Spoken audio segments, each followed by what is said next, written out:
கிண்டிக்கலாம்ப்பா. அல்வாக்கு தேவையான பொருள் என்னென்னு பார்த்துக்கலாம்பா. பழைய சாதம், நாட்டு வெல்லம், தூள் உப்பு, சோள மாவு, ஏலக்காய், முந்திரி. பழைய சாதத்தை உரல கொட்டி ஆட்டிக்கலாம்பா.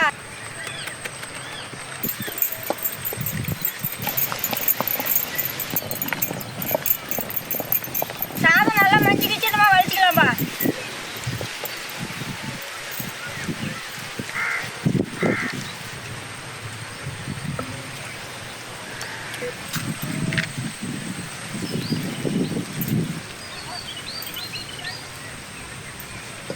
நுணுக்குனா வெல்லம், பாவு காய்ச்சறதுக்கு ஏற்ற மாதிரி தண்ணி கொஞ்சம் ஊற்றிக்கலாம்பா.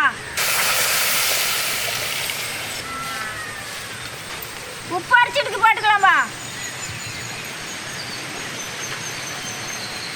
அனலும் கம்மியாக வச்சு அடி பிடிக்காத மாதிரி கிண்டிக்கலாம்பா.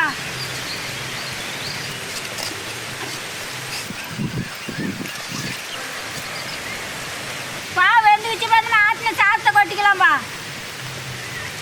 உரல ஆட்டினா பழைய சாதம்.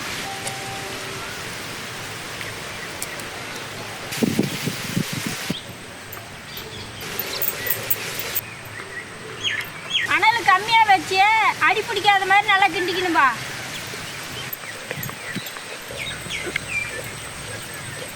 கரைச்ச